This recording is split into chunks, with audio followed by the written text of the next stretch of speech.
Hello दोस्तों, आज हम नेक्स्ट प्रॉब्लम देखेंगे। To some. ये लीड कोड का क्वेश्चन नंबर 1 है। ठीक है, इसको समझते हैं कि यहाँ पे क्या बोला जा रहा है। ठीक है, given an array of integer nums and N integer target, return indices of two numbers such that they add up to the target. You may assume that each input could have exactly one solution and you may not use same element twice. You can return answer in any order. ठीक है, तो यहाँ पे क्या है कि आप इसे समझो कि मेरे पास एक एरे है जिसका टारगेट 9 है। ठीक है, जिसका टारगेट 9 है, तो जो नान जो कम्बिनेशन है ना, उसका एक ही कम्बिनेशन इस एरे में हो सकता है। तो यहाँ पे अगर आप देखो तो 2 एंड 7 है ना, जिसका जो इंडेक्स है वो 0 एंड 1 है। इसको आप 0 1 में रिटर्न करो या फिर 1 0 में रिटर्न करो। You may not use the same element twice. इसको मैं समझाऊंगा जब मैं इसका लॉजिक लिखूंगा। हार्डली में यहाँ पे क्या करना है कि सेम एलिमेंट को हमें 2 बार यूज़ नहीं करना है। ठीक है, अब आते हैं यहाँ पे 3 2 4 एंड 6। अगर यहाँ पे देखो तो 6 जो हमारा है वो 2 एंड 4 को अगर ऐड करूँगा तो 6 हो जाएगा। अब देखो यहाँ पे मेरे पास है 6 अगर आप देखोगे तो 3 + 3 को ऐड करोगे तो हो जाएगा 6। करेक्ट है, बट है ना। तो यहाँ पे अगर आप ये देखो, you may not use the same element twice. तो यहाँ पे आप देखो आपने क्या किया है, आपने 0th इंडेक्स वाला 3 को यूज़ किया है और 1th इंडेक्स वाले एलिमेंट को यूज़ किया है ना। तो दोनों अलग अलग एलिमेंट है, इसलिए आपने यहाँ पे यूज़ किया है। शम का मिस ऐसा नहीं है कि आप जो 0th इंडेक्स है उसी को 2 बार यूज़ कर लो। ठीक है, मतलब आइडली क्या है कि आप सेम एलिमेंट जो है, ये जो 3 जो 0th इंडेक्स वाले जो एलिमेंट है, इसको आप 2 बार कंसिडर नहीं कर सकते, उसको आप एक बार ही कंसिडर कर सकते हो। इसको कैसे करोगे? ये तो एकदम स्ट्रेट फॉरवर्ड प्रॉब्लम है। आपको ये एरे दिया हुआ है, आपके पास एक टारगेट दिया हुआ है, आपको दो नंबर्स को सम करना है ना। दो नंबर्स का सम करना है और निकालना है कि टारगेट से मैच कर रहा है नहीं कर रहा है। एकदम सिंपल सा हम 2 फोर लूप लिख के बना सकते हैं, इसे कोई प्रॉब्लम ही नहीं है। 2 फोर लूप लिखते हैं और ऐसे प्रॉब्लम को सॉल्व कर लेते हैं, है ना। अगर मैं बोलूँ, मैं तो बोलूँगा कि भाई मुझे क्या करो ना, मुझे आप पहला आंसर दो। मैं इंटरव्यूअर को कभी भी ऑप्टिमाइज सोल्यूशन फर्स्ट टाइम में नहीं दूंगा, है ना। अब कभी भी बड़ी कंपनी में इंटरव्यू दोगे तो कभी भी आप ऑप्टिमाइज सोल्यूशन फर्स्ट टाइम मत देना। आप हमेशा ब्रूट फोर्स अप्रोच में इस प्रॉब्लम को बनाओ। तो मैं क्या ब्रूट फोर्स में बनाऊँ, है ना। तो आप एक काम करो, एक यहाँ पे आप एक पॉइंटर यहाँ पे रखो, एक पॉइंटर यहाँ पे रखो। ठीक है, ये P1 है, ये P2 है। मैं P1 + P2 को सम करूँगा। ठीक है, 9 आया। अगर 9 आया तो मैं P1 और P2 इंडेक्स को रिटर्न कर दूंगा। ठीक है, सेम टू सेम मैं P1 + P2 से करूँगा। मैं P2 को आगे बढ़ाऊँगा, फिर मैं P2 को आगे बढ़ाऊँगा, है ना। फिर जब मैं यहाँ से यहाँ तक आ जाऊँगा, उसके बाद फिर मैं नेक्स्ट क्या करूँगा, नेक्स्ट मैं P1 को आगे बढ़ा लूँगा, है ना। एकदम सिंपल सा सोल्यूशन है इसका, है ना। मैं P1 को आगे बढ़ा लूँगा और P2 में यहाँ पे रखूँगा, यहाँ रखूँगा। तो मेरे टोटल कम्बिनेशन से वो मेरे क्या होंगे, 2 7 2 11 2 15। ये फर्स्ट टाइम हुआ। दूसरा टाइम क्या हुआ, 7 11 7 15। ठीक है, थर्ड टाइम क्या हुआ, 11 15। ठीक है, अगर किसी ने बोला कि भैया मुझे 18 बताओ क्या होगा, तो आपको इसके इंडेक्स को रिटर्न करना है। ठीक है, इस टाइम में 9 बोला गया था, तो इसलिए हम इसके इंडेक्स को रिटर्न कर देंगे। तो इस पर तो हमें कुछ करना ही नहीं है। इसका मैं सूडो कोड फिर भी फटाफट लिख देता हूँ, हमें इसमें कुछ करना ही नहीं है।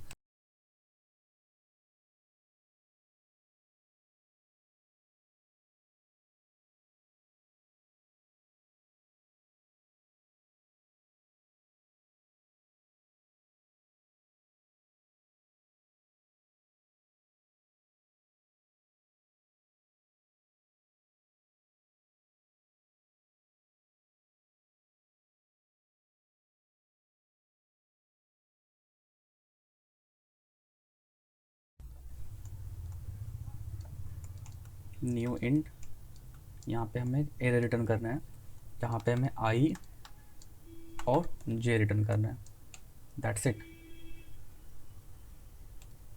और अगर आपको यहाँ पे नहीं मिला कुछ, तो सबसे लास्ट में आप यहाँ पे रिटर्न कर दो न्यू इंट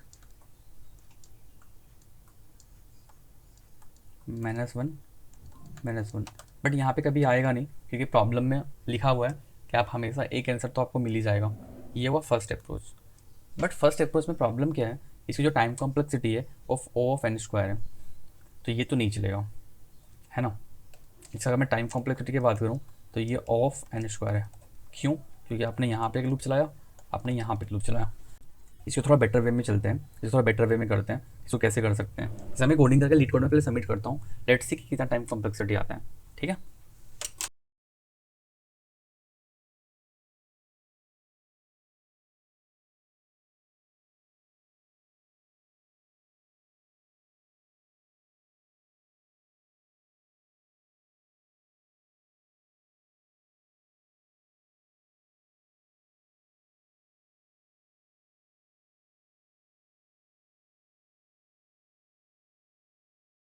यहाँ पे देखिए मैंने दो लूप स्टार्ट किया और यहाँ पे हमने आई जी को रिटर्न कर दिया if it matches with the target. Same to same code को मैं उठाता हूँ और अपन यहाँ पे कॉपी पेस्ट मारते हैं।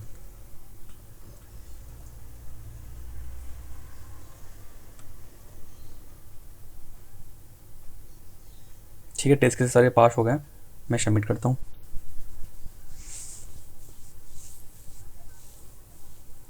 ठीक है, इट्स एक्सेप्टेड। देखो ये ना 47 सेकंड लगा है, 47 मिली सेकंड लगा है, एंड जो मेमोरी है वो 44 लगा हुआ है। आप इसको ना याद रखना, ये ना फ्यूचर में आपको ऑप्टिमाइज करने में बड़ा काम आएगा। अगर मैं बात करूँ लीड कोड का जो टाइम कॉम्प्लेक्सिटी है ये 47 लगा है और जो स्पेस है वो 48 लगा है। ठीक है, चलिए इस सब नेक्स्ट प्रॉब्लम में आते हैं, नेक्स्ट अप्रोच में आते हैं। अप्रोच 2 में अपन एक मैप यूज़ करेंगे और जो टाइम कॉम्प्लेक्सिटी है और इसे ऑफ एन स्क्वायर से ऑफ एन में लेके आएंगे। चलिए देखते हैं कैसे कर सकते हैं। ठीक है, तो आपको क्या करना है, दो नंबर है S1 प्लस S2 और चेक करना है कि ये टारगेट से मैच कर रहा है नहीं कर रहा है ना। तो अपन एक बात मुझे बताओ, S1 equals to S1 plus S2 equals to target, है ना। तो क्या मैं इसको ऐसे लिख सकता हूँ, S1 equals to target minus S2। आपने मैथ में ऐसे बहुत सारे प्रॉब्लम बनाए होंगे। ठीक है, अब इसका मतलब क्या है, ठीक है, इसका मतलब अपन समझते हैं। इसका मतलब अपन समझते हैं कि क्वेश्चन में हमें ये बताया गया, ये बोला गया है कि आप S1 प्लस S2 को सम करो और टारगेट से अगर मैच करता है, ठीक है, तो आप इसका इंडेक्स और इसका इंडेक्स हमें रिटर्न करो। ठीक है, अगर तो हमें दो इंटीजर चाहिए, है ना, हमें दो वैल्यू चाहिए, हमें एक S1 चाहिए और एक हमें टारगेट माइनस S2 चाहिए। करेक्ट है, हमें टारगेट माइनस S2 चाहिए, या फिर इसको आप ऐसे भी लिख सकते हो S2 equals to target minus S1। ठीक है, अब अगर मैं इसको, है ना, अगर मैं एक काम करता हूं, अगर मैं कोई भी एक नंबर को S1 या फिर S2 को, है ना, लेट से S1 को, अगर मैं S1 को कोई भी एक मैप में डाल दूं, कोई भी डेटा स्ट्रक्चर में डाल दूं, ठीक है, कोई भी डेटा स्ट्रक्चर में डाल दूं S1 को, तो उसके साथ साथ मैं अगर ये चेक कर लूं, क्योंकि देखिए S1 equals to target minus S2 है, करेक्ट है। तो अगर मेरे पास X1 अगर मैं डेटा स्ट्रक्चर में एग्जिस्ट कर रहा है, ठीक है, अगर S1 में डेटा स्ट्रक्चर में एग्जिस्ट कर रहा है, ठीक है, तो डेफिनेटली टारगेट माइनस S2, अगर मुझे टारगेट माइनस S2 जो है वो S1 से मैच करेगा, इट मीन्स कि मुझे मेरा टारगेट मिल गया है। ठीक है, मैं समझाता हूँ आपको, शायद आपको ये समझ में नहीं आया होगा, मैं आपको समझाता हूँ फिर से। आप ऐसे देखो कि अगर मेरे डेटा स्ट्रक्चर में S1 है, ठीक है, और S1 जो है वो टारगेट माइनस S2 के इक्वल्स है, ठीक है, तो अगर मेरा target minus S2 equals to S1 है और वो S1 का डेटा स्ट्रक्चर में पड़ा हुआ है, इट मीन्स कि मैंने टारगेट को फाइंड आउट कर लिया है और वो जो है वो S1 प्लस S2 है। ठीक है, या फिर इसको अपन इस तरीके से कर सकते हैं, कि आप देखो कि मैंने ये चेक किया कि क्या मेरा S2 यहाँ पे है। ठीक है, S2 is nothing but target minus S1। ठीक है, तो अगर मेरा S2 इस डेटा स्ट्रक्चर में है, इट मीन्स कि मुझे S1 भी मिल गया है और मुझे S2 भी मिल गया है। मैं समझाता हूँ आपको एक पूरा लूप को इटरेट करके, फिर आपको क्लियर होगा बातें। ठीक है, आप ऐसे समझो कि मेरे पास एक मैप है, ठीक है, आप ऐसे समझो कि मेरे पास एक एरे है, इसको 4 कर देता हूँ, मुझे 11 निकालना है। ठीक है, तो मुझे डेटा स्ट्रक्चर मुझे एक मैप में लेता हूँ, है ना। मैप में अपन क्या करेंगे, मैप में अपन value of the array of the element और उसका मैं इंडेक्स डालूंगा। ठीक है, अब समझो कि मेरा पॉइंटर यहाँ पे है, तो मैं चेक करूँगा S1 इक्वल्स टू 2। ठीक है, अब मैं चेक करूँगा does target minus S1, it means कि S2 है, तो मैं ये चेक करूँगा कि 11 minus 2 equals to 9, does it exist with the our map? नहीं, ये एग्जिस्ट नहीं करता है। तो मैं क्या करूँगा, मैं 2 और 0 को यहाँ पे डाल दूँगा। अब आता है S1 equals to 3, S1 equals to 3, मैं चेक करूँगा क्या 11 माइनस 3 इक्वल्स टू 7 इस डेटाबेस में, इस मैप में एग्जिस्ट करता है? नहीं एग्जिस्ट करता है। तो मैं क्या करूँगा, मैं यहाँ पे 3 और 1 को इंसर्ट कर दूँगा। नेक्स्ट है S1 इक्वल्स टू 6, क्या मेरा 11 माइनस 6 इक्वल्स टू 5, क्या 5 यहाँ एग्जिस्ट करता है इन द कीज? नहीं करता है। तो मैं क्या करूँगा, 6,2 को यहाँ पे मैं इंसर्ट कर दूँगा। S इक्वल्स टू 7, अब मैं देखूँगा 11 माइनस 7 इक्वल्स टू 4, क्या 4 एग्जिस्ट करता है इस मैप में?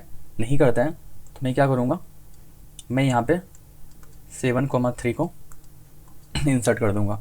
अब चेक करूँगा S इक्वल्स टू 4, क्या 11 माइनस 4 इक्वल्स टू 7 एग्जिस्ट करता है? 7 एग्जिस्ट करता है। तो हमें क्या करना है, हमें इसका इंडेक्स 3 और इस इंडेक्स को इसका जो इंडेक्स है 4, हमें इसको रिटर्न कर देना है। तो जो मेरा आंसर होगा वो होगा 3,4। मैं फिर से समझाता हूँ कि और I am trying to say i equals to 0, i equals to 0 में S1 इक्वल्स टू 2 है। ठीक है, अब मैंने चेक किया क्या मेरा टारगेट माइनस S1, अब देखो मैंने जो लास्ट इक्वेशन बताया S1 plus S2 equals to target, तो now S2 can be, I can write as a S1 minus S1। ठीक है, इसको मैं ऐसे लिख सकता हूँ। ठीक है, अब यही फॉर्मूला मैंने यहाँ पे यूज़ किया। अब मैंने चेक किया क्या मेरा टारगेट माइनस S1, क्या मेरा 11 माइनस 2 9, क्या मेरे डेटाबेस में एग्जिस्ट करता है, इस मैप में एग्जिस्ट करता है? नहीं करता है। नहीं करता है तो मैंने I इक्वल्स टू 0 और 2 को यहाँ पे इंसर्ट कर दिया। अब आया मेरा S1 इक्वल्स टू 3, यहाँ पे I इक्वल्स टू 1 है। ठीक है, अब मैंने देखा 11 माइनस 3 इक्वल्स टू 8, सॉरी, क्या 8 मेरा यहाँ पे एग्जिस्ट करता है? 8 एग्जिस्ट नहीं करता है। तो मैंने क्या किया, 3 और 1 को इंसर्ट कर दिया। 3 is the value of this one and 1 is the index of this element. ठीक है, अब आया 6 जो है वो I इक्वल्स टू 2 है। ठीक है, I इक्वल्स टू 2 है। अब मैंने देखा I इक्वल्स टू 2, 11 माइनस 6 5, क्या 5 में एग्जिस्ट करता है? नहीं करता है। तो मैंने 6,2 को यहाँ पे इंसर्ट कर दिया। अब आता है sorry, I equals to 3, I equals to 3 में मेरा 7 है, 11 माइनस 7 इक्वल्स टू 4, क्या 4 मेरा यहाँ पे है? नहीं है, 4 यहाँ पे मेरे पास कहीं पे भी नहीं है। तो मैंने क्या किया, मैंने यहाँ पे 7,3 को मैंने यहाँ पे इंसर्ट कर दिया। ठीक है, अब आया S equals to 4, now I equals to 4। ठीक है, अब I इक्वल्स टू 4 आया तो 11 माइनस 4 इक्वल्स टू 7। अब मैंने देखा कि 7 तो मेरे पास पड़ा हुआ है जिसका इंडेक्स 3 है।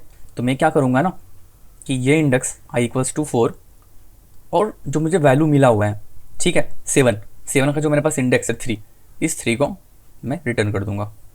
आई होप आपको ये समझ में आ गया होगा। चलिए अब अपन इसका सूडो कोड लिखते हैं।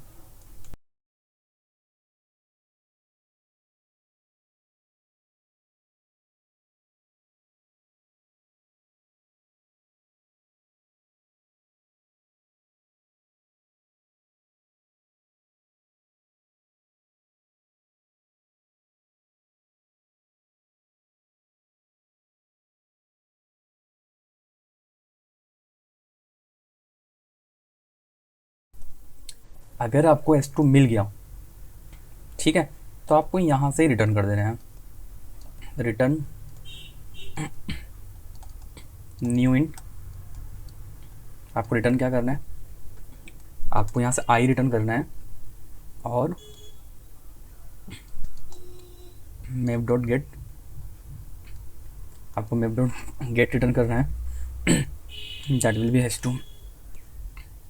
ठीक है, अगर ये नहीं मिलता है, अगर ये नहीं मिलता है तो आपको क्या करना है, आपको मैप में इंसर्ट मारनी है। ठीक है,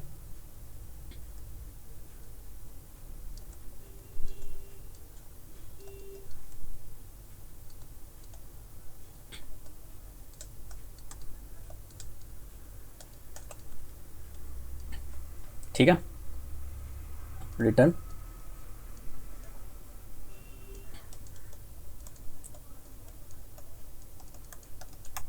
आप यहाँ तक कभी भी पहुँचोगे नहीं, कि क्वेश्चन में बोला गया है कि आपको हमेशा कुछ ना कुछ आउटपुट मिल जाएगा। ठीक है, चलिए इसको इंटेलिजेंट में लिखते हैं, और इंटेलिजेंट में लिख के इसको रन करते हैं लीड कोड में।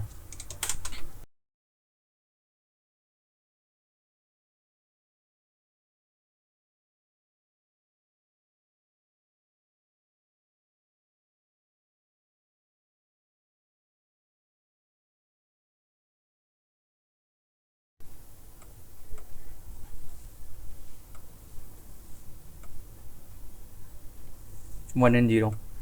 ठीक है, इसको मैं कॉपी करता हूँ और लीड कोड में पेस्ट करता हूँ।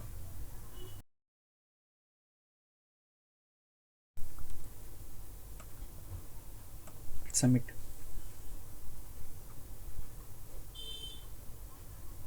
यहाँ जो टाइम कॉम्प्लेक्सिटी है वो 2ms लगा हुआ है। ठीक है, तो आ जाते हैं यहाँ पे। अब यहाँ पे देखो तो इसका जो टाइम कॉम्प्लेक्सिटी है वो 2ms लगा है, और जो पुराना वाला का था वो अराउंड 40ms था। तो आप डिफरेंस देख सकते हो।